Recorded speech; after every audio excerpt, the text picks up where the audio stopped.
First ചാപ്റ്ററിന്റെ പേരാണ് കനകച്ചിലങ്ക. അപ്പോൾ കനകച്ചിലങ്കയുടെ നമ്മൾ ഫസ്റ്റ് വായിക്കാൻ പോകുന്നതെന്ന് വെച്ചാൽ വാതി. ഇതാണ് ആ പേജ്, വാതി. അപ്പൊ നമുക്കിതൊന്ന് വായിച്ചു വിടാം. കാക്കിരി പൂക്കിരി വായിക്കട്ടെ. അപ്പോ ഞാൻ വായിച്ചു കഴിഞ്ഞിട്ട് ഞാൻ വായിച്ചിട്ട് നിങ്ങളോട് വായിക്കാൻ പോകും. എന്റെ ഒപ്പം വായിച്ചാൽ മതിയില്ലേ? ഞാൻ വായിച്ചു കഴിഞ്ഞിട്ട്. കാക്കിരി പൂക്കിരി തേന്മാവിന്റെ എത്താക്കൊമ്പത്ത് കാക്കിരി പൂക്കിരി മാങ്ങകൾ അങ്ങനെ പഴുത്തു തൂങ്ങുന്നു. കാക്കിരി പൂക്കിരി പിള്ളേരെങ്ങനെ ആർത്തു വിളിക്കുന്നു. കാക്കിരി പൂക്കിരി കാറ്റിൻ കയ്യുകൾ കൊമ്പ് കുലുക്കുന്നു. കാക്കിരി പൂക്കിരി നാലഞ്ചെണ്ണം നിലത്തു വീഴുന്നു. കാക്കിരി പൂക്കിരി തേൻതുള്ളികളെ നാവിന് സമ്മാനം. അപ്പൊ കാക്കിരി പൂക്കിരിക്കകത്ത് എന്നാ ഫസ്റ്റ് ടൈം വരുന്നത്? കാക്കിരി പൂക്കിരി തേന്മാവിന്റെ എത്താക്കൊമ്പത്ത്. തേന്മാവെന്ന് വെച്ചാൽ നിങ്ങളുടെ വീട്ടിൽ ഇപ്പൊ മാമ്പഴ മരം. അപ്പൊ ആ മരത്തില് കുറെ മാമ്പഴങ്ങൾ ഇങ്ങനെ ഇരിക്കുന്നുണ്ട്. അപ്പൊ നിങ്ങൾക്ക് ആ മാമ്പഴം പറിക്കാനായിട്ട് പറ്റുമോ? അന്ന് വെച്ചാൽ അങ്ങനെ ഇരിക്കുന്നത് മാങ്ങകളുണ്ടെങ്കിൽ നമുക്കിത് പറിക്കാൻ പറ്റത്തില്ല. അപ്പൊ ഈ മാവ് നീണ്ടിരിക്കുവാണെങ്കിൽ നമുക്ക് പറിക്കാൻ പറ്റുമോ? നമുക്ക് കൈ എത്തത്തില്ലായിരിക്കും.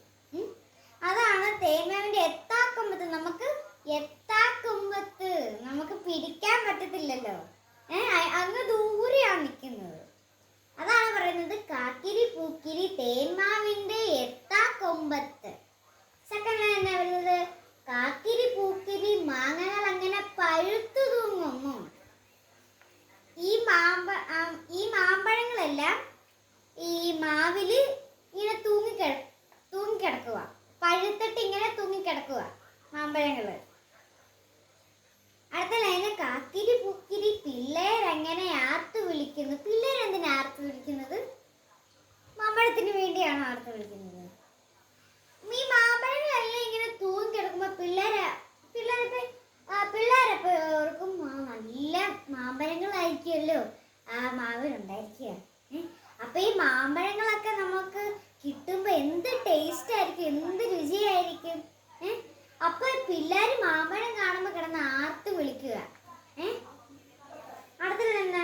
കാക്കിരി പൂക്കിരി കാറ്റിൻ കയ്യുകൾ കൊമ്പ് കുലുക്കുന്നു. മഴ സമയമൊക്കെ ആണെങ്കിൽ നമ്മളെ മാവ് ഇപ്പൊ കാറ്റ് വന്നു. കാറ്റടിക്കുമ്പോ ഇങ്ങനെ മാവ് ഇങ്ങനെ കിടന്ന് കുലുങ്ങും. ഇങ്ങനെ ആടുമ്പോ അതിൽ നിന്ന് കുറെ മാമ്പഴങ്ങൾ താഴോട്ട് വീഴും. അത് കാക്കിരി പൂക്കിരി നാലഞ്ചെണ്ണം നിലത്തു വീഴുന്നു. നാലഞ്ചെണ്ണം ഈ കാറ്റടിക്കുമ്പോ നാലഞ്ചെണ്ണം ഒക്കെ നിലത്ത് വീഴും അല്ലേ? പഴുത്ത് തൂങ്ങിക്കിടക്കുന്ന എല്ലാം നിലത്തോട്ട് വീഴും.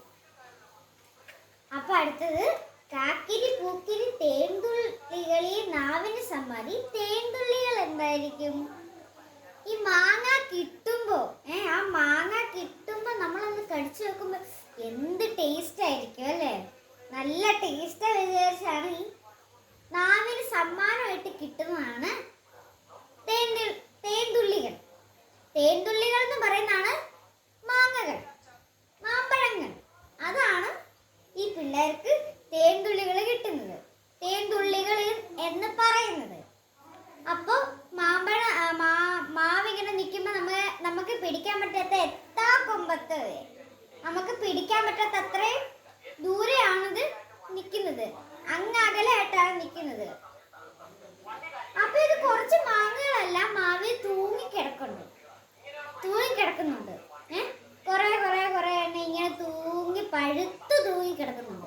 പഴുത്തിട്ട് അത് തൂങ്ങിക്കിടക്കുന്നുണ്ട്. അപ്പൊ ഈ പിള്ളേര് ഈ മാമ്പഴങ്ങളെല്ലാം കണ്ട് പഴുത്ത് തൂങ്ങിക്കിടക്കുമ്പോ ഇവരിങ്ങനെ ആർത്ത് വിളിക്കുകയാണ്. കുറച്ച് കഴിഞ്ഞപ്പോ മഴ തുടങ്ങിയപ്പോഴോ നല്ല കാറ്റടിക്കുമ്പോ ഈ മാവ് കിടന്ന് ആടിക്കൊണ്ടിരിക്കുക. നാലഞ്ചെണ്ണം നിലത്ത് വീണു. ഈ കാറ്റിൽ ഇങ്ങനെ ആടിക്കൊണ്ട് നാലഞ്ചെണ്ണം നിലത്ത് വീണപ്പോൾ ആ പിള്ളേർക്ക് കിട്ടിയെന്ന് വെച്ചാൽ തേൻതുള്ളികളാണ്. മാങ്ങകൾ. അവർക്ക് സമ്മാനമായിട്ട് കിട്ടിയതാണ് മാങ്ങകൾ, മാമ്പഴങ്ങൾ. അതാണ് ഈ കനകച്ചിലങ്കയിലെ ഫസ്റ്റ് വാതിൽ എന്ന് പറയുന്നത്. വാതിലുള്ള